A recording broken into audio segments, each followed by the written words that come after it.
السلام علیکم فرینڈ، کیسے ہیں آپ سب؟ آئی ہوپ سب اچھے ہوں گے۔ رمضان کریم مبارک سبھی کو۔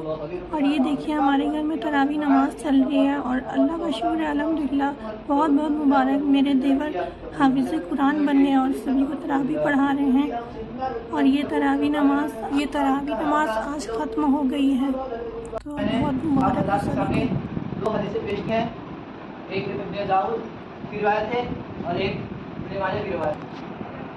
خیرکم من تعلم القرآن وعلمہ، تم میں سے بہترین شخص وہ ہے جو قرآن سیکھے اور دوسروں کو سکھائے۔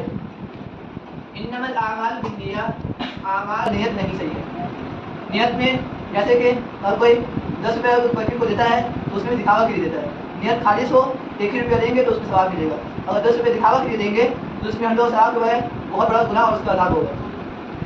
نمبر 2، خیرکم من تعلم القرآن وعلمہ، قرآن کو جو سیکھے گا اور جو سکھائے گا، دونوں اس دنیا میں سب سے اچھا اور کامل مسلمان ہے، سب سے اعلیٰ درجے میں وہ ساتھ ہوگا۔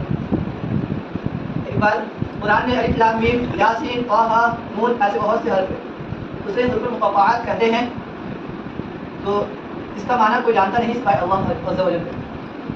الف لام میم یاسین طٰہٰ، الف لام میم، اس میں نہ ہی کوئی شاعر، نہ ہی کوئی مفتی، نہ ہی کوئی معلم، کوئی اس کا معنی نہیں نکالتا آج تک۔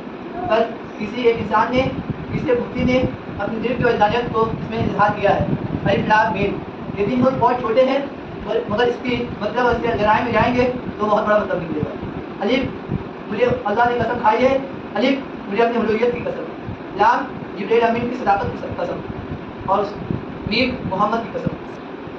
اللہ تعالیٰ یہ قسم کیسی قسم کیوں کھائے؟ الف بھیجنے والا میں، لام لانے والے جبریل امین، اور میم دینے والے محمد صلی اللہ علیہ وسلم۔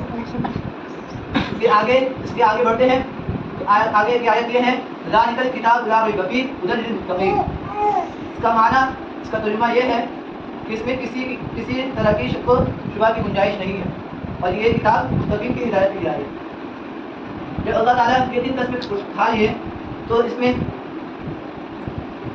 اس آیت کو پیش کرنے کی ضرورت تھی۔ اللہ تعالیٰ نے بولا، اے بندے، ایک وقت ایسا آئے گا جس میں زبر کو مٹایا جائے گا، ایک وقت ایسا آئے گا جس میں اس قرآن کو جلایا جائے گا، ایک وقت ایسا آئے گا جو اس قرآن کے مطلب کو الگ معنی سے بولے گا، تو تم اس کی بات کبھی نہ ماننا۔ تو میرے دوستو، ہم لوگوں کو چاہیے قرآن کو سیکھیں۔ آج کے دور میں مسلمان اتنا گر رہا ہے، مسلمان کو اتنی آفت اور اتنی پریشانیاں آ رہی ہیں، صرف اور صرف ایک ہی وجہ ہے، قرآن مجید کو ہم لوگ چھوڑ دیے ہیں۔ قرآن مجید کو قرآن مجید کو بس ایک تاپ لا کے رکھ دیے ہیں۔ ہم لوگ چاہیے کہ کم از کم 24 گھنٹہ کا وقت ہوتا ہے، 8 گھنٹہ سونے میں، 2 گھنٹہ کھانے میں پینے میں، اور 1 گھنٹہ ضروریات میں، 8 گھنٹہ کام وغیرہ میں، کم سے کم آدھا گھنٹہ، پون گھنٹہ اس قرآن کو دے، اور اگر ہو سکے تو تفسیر کی قرآن کے مطلب کے ساتھ اس کو پڑھے۔ اور ہم لوگ قرآن کو پڑھیں گے اور اس پر عمل کریں گے تو اس سے ہم لوگ کو بہت فائدہ ہوگا۔ جیسے کہ عمر رضی اللہ تعالیٰ عنہ، ان کے ابو کہتے، ان کے والد صاحب ان سے کہتے تھے، اے والد، تجھے تو عمر چلانے نہیں آتا تو کیا کرے گا؟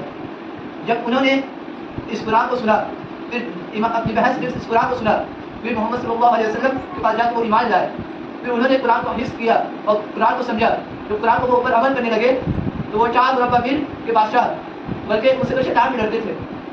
جس راستے سے وہ جاتے تو ان سے شیطان بھی ڈرتے تھے، اس راستے میں عمر آ رہے ہیں تو اس راستے شیطان بھاگ جاتے تھے۔ اس کی کیا وجہ ہے؟ صرف اور صرف قرآن۔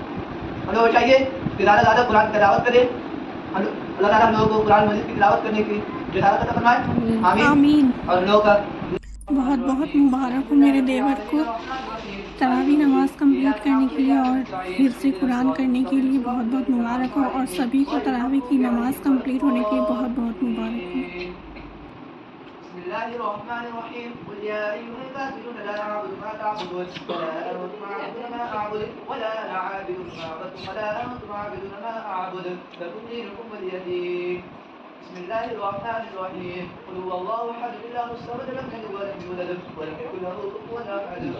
بسم اللہ الرحمن الرحیم، قل هو اللہ احد اللہ الصمد لم یلد ولم یولد ولم یکن له کفوا احد۔